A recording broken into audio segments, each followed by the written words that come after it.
श्रीमद् भागवत में आया है कि जो संसार है ये दुखालय है।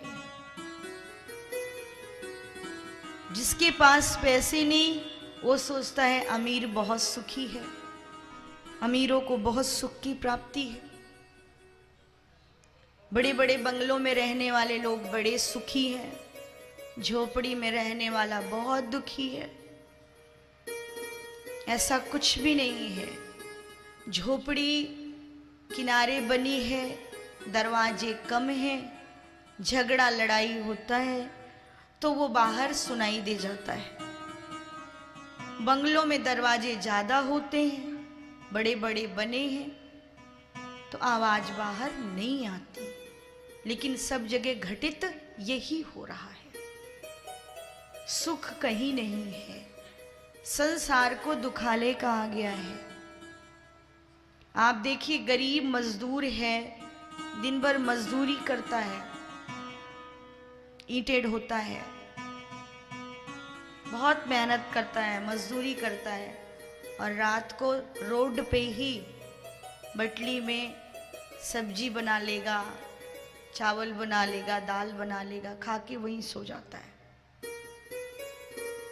जिन मल्टी स्टोरीज बिल्डिंग्स में लोग रहते हैं उसमें मजदूर काम करते हैं और जब सोता है तो बड़ी गहरी नींद में सोता है। उसको नींद की दवाई लेनी नहीं पड़ती।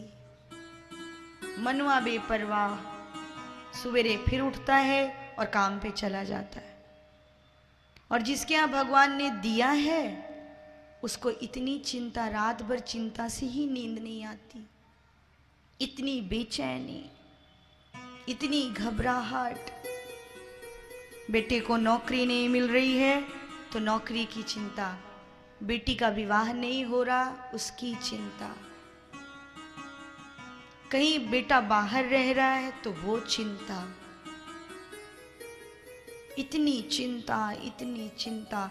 और श्रीमद् भागवत कहती है, भागवत कहती है कि चिंता नहीं, चिंतन।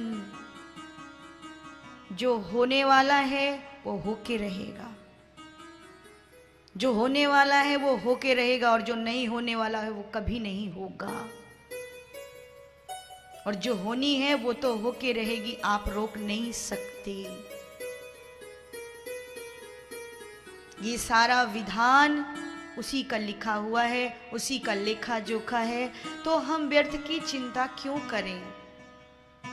जब भागवत कह रही है संसारम दुखालयम, तो कहीं तो सुखालय होगा। सुख कहाँ है? गुलाब को देखो और गुलाब को देखते हुए आप उसकी खूबसूरती को देखते हो और उसके बाद क्या दिखाई देता है कि उस गुलाब में कांटे भी हैं। गुलाब सुंदर है और उसके साथ कांटे हैं। अब गुलाब सुंदर है, उसके साथ कांटे हैं, तो गुलाब की सुंदरता की व्यवस्था, उसकी सुरक्षा के लिए कि गुलाब की सुंदरता बनी रहे, इसलिए कांटे दे दिए गए। सुख का पहरेदार दुख है। अगर सुख है तो ये समझ लो दुख अवश्य आएगा।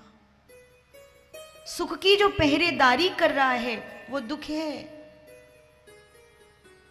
दुख रूपी कांटे हैं जीवन में, तो सुख की कामना छोड़ो और आनंद की शरणागति कर लो। ना दुखालय ना सुखालय, आप चलिए आनंदालय। और आनंदालय है भगवान की कथा, भगवान का सुमिरन, भगवंत नाम का जप,